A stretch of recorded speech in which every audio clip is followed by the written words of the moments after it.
In Unit 3, we're going to start focusing on the plasma or the cell membrane of a cell.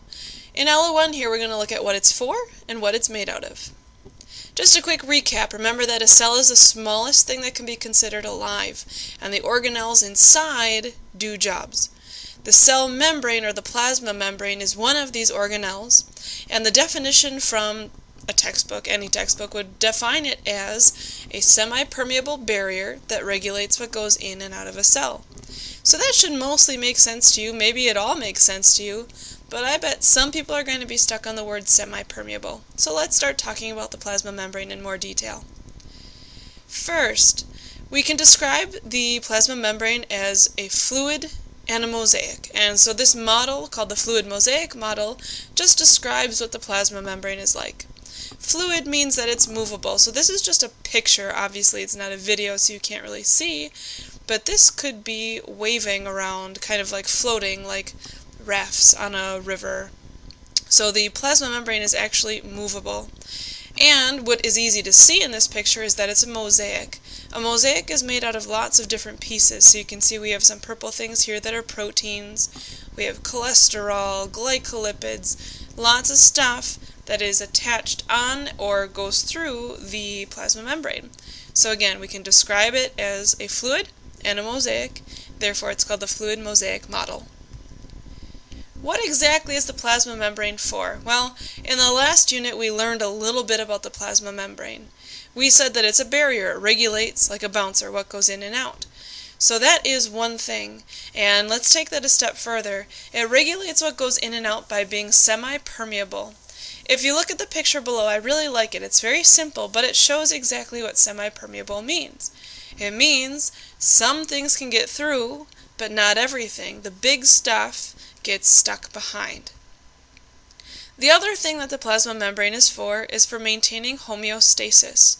Remember that homeostasis is a state of internal balance. Let me go back here, if all of the time, if this represented your cells, all of these objects were flying in and out of your cells constantly with no regulation whatsoever, you would have many imbalances. You'd have problems. So plasma membrane helps maintain homeostasis. The third thing that it's for is interacting with other cells. We said that it has a fluid mosaic kind of air about it. I don't know, I don't have a better word for it.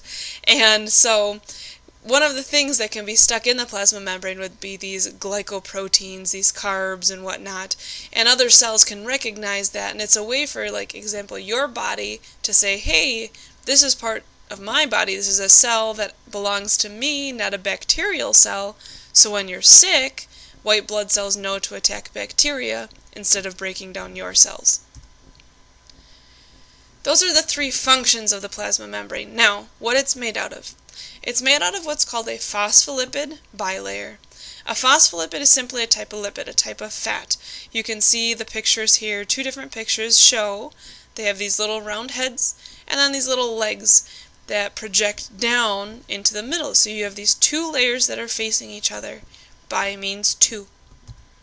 Here's a picture. I know it's not the clearest, but these are cells that have been radioactively dyed, so you can see where this phospholipid bilayer is. It goes around the outside of the cell. Phospholipids, let's focus on these guys a little bit more, have a polar head made out of glycerol and have two nonpolar tails made out of fatty acids. Now you might be wondering, well, what does this polar and nonpolar stuff mean? Being polar is something that's very important. In terms of chemistry, it means that something has a charge. It's slightly positive or slightly negative. And because of this partial charge, it allows it to interact with other things that are polar. Water is a very polar molecule. Interactions, think about it like this. Like interacts with like. This means something that is polar will hang out with something that is polar. So think about it when you're in elementary school.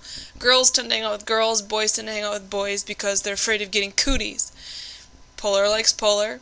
Non-polar will hang out with non-polar. They're both alike, so they'll hang out. In terms of chemistry, polar things do not like non-polar things. You will not have hanging out going on. So again, back to our example here, it's like having cooties. Little boys and little girls tend not to hang out together, of course. There are some examples, because like interacts with like. Another analogy.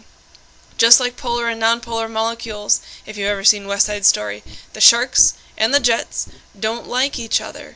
They're not alike, so they don't hang out. Water is a molecule that's polar. It has this charge on it, and because it's polar, it can hang out with something else that is polar. Like will interact with like. So water will interact with the head of the phospholipid, but the tails are nonpolar, so water will not ever be found by those little legs of the phospholipids. So another way to look at it, polar head plus polar water will be a bond, because like interacts with like. Nonpolar tail and polar water, there's no bond that will form. It's rejected. Like and unlike cannot hang out. The head of the phospholipid is called being hydrophilic. Hydro means water, philia means love.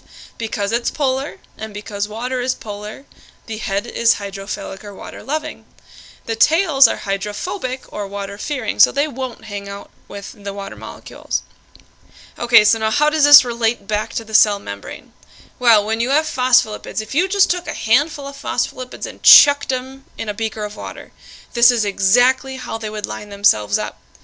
You have hydrophilic polar heads along the outside because outside the cell there's water-based fluid surrounding the cell. They would orient themselves so their legs stick inwards and keep water out of the middle, hydrophobic. The other end of the phospholipids, the other heads here, are hydrophilic because inside the cell the cytoplasm is water-based and they can hang out with water because it's polar. So this is just something that is really awesome in our bodies, that our cells know exactly how to set up our cell membranes. It's just programmed into these molecules. And so remember, phospholipid, bilayer, 2 layers. I like this picture because it shows a cell, a round sphere cell, not just a flat line like this. You can see with this cutaway how the phospholipid bilayer creates this internal environment that is water-based and then allows external environment that is water-based. But this yellow portion, no water is allowed in that spot. So, phospholipid, bilayer, a type of lipid, 2 layers of it. As I mentioned before, we talked about the fluid mosaic model, and there are some other things that are part of the plasma membrane. We have protein channels, carbohydrates, receptor proteins, and lipids. I'm not too concerned about you knowing exactly what they do. I mainly want you to realize that there are other things in the cell membrane besides just lipids. This picture is a little bit blurry, but it just shows more things that you can see projecting from and going through the cell membrane. So in sum, the plasma membrane is set up like a fluid mosaic model. It can move, it's fluid, and it's made out of multiple pieces, mosaic. Helps maintain homeostasis by not allowing things to rush in and out all the time. It creates a balance.